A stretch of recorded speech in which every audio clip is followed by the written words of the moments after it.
Some vacationers just want to take an easy vacation on a beach somewhere, but others are looking for adventure. And if that is you, listen up. Outside magazine is just out with its list of best destinations for 2014. And executive editor Michael Roberts is here to tell us all about the picks. Good morning, Michael. Good morning. We do a lot of these lists, but I have to say, yours might be one of the most impressive routes to deciding how you pick the categories. Yeah. I mean, how many people were involved in picking these lists?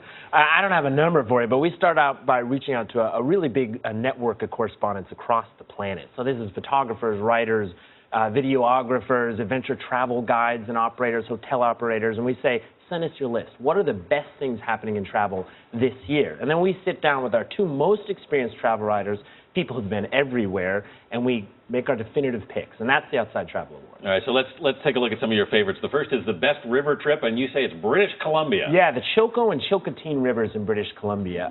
This is an incredible part of the world. It's about pristine forests, big mountains, deep canyons. There's grizzly bears, there's bald eagles, and the white water is really sensational. You know, most places you go rafting, you bop down a few rapids, and it gets easy, and you bop down a few more, and it gets easy. Here, the action is non-stop. There's a section on the Choco, the Lava Canyon, 14 miles of non-stop whitewater. Wow. That's the longest commercial stretch anywhere in North America. And bears, too. Bears. Incredible images there also. Beautiful spot. Anthony's really been paying attention to Scotland because he has a daughter who will soon be headed to college there. So tell us about the bike trip there. Yeah, well, mountain biking in Scotland, it's become a real dream destination for mountain bikers, and that's because it's difficult, really rugged, challenging terrain. The folks at H&I Adventures have mapped a route across the Highlands, 155 miles, takes you a week to do it, and it gets you way out there. On the second day, to get to the start, you have to put your mountain bike on a speedboat.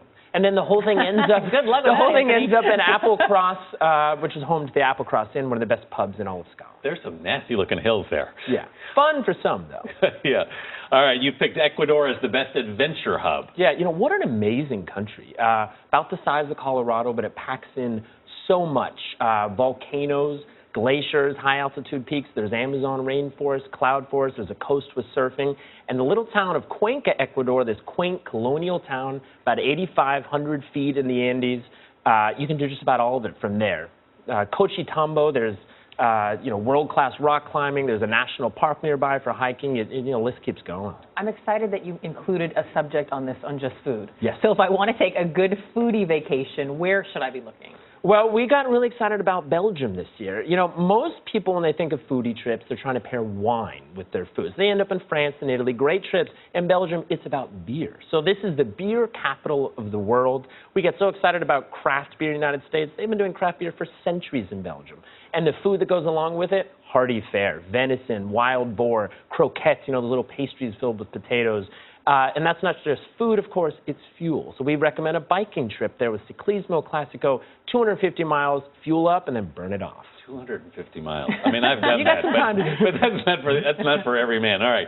Finally, you've picked a place I went last summer and loved, Switzerland, for what you say is the best family trip. That's right. I was lucky as a kid myself to go once with my own family to Switzerland. I have these memories of this really relaxing and fun trip, and that's because it's such an easy destination for families. Great public transportation, efficient trains always on time, great food. It's such a fantastic And some easy hikes also, quick That's hikes, right. There's one that goes over, with Wilderness Travel, does a 10-day trip in the Alps, incredible scenic spot, and it goes over St. Bernard Pass. You're actually hiking with those St. Bernard dogs at one point, and it's easier, shorter days, great for families. The breathtaking lakes in Switzerland and the mountains are just stunning and beautiful, too. Yeah. Michael Roberts, thank you so much. You got it.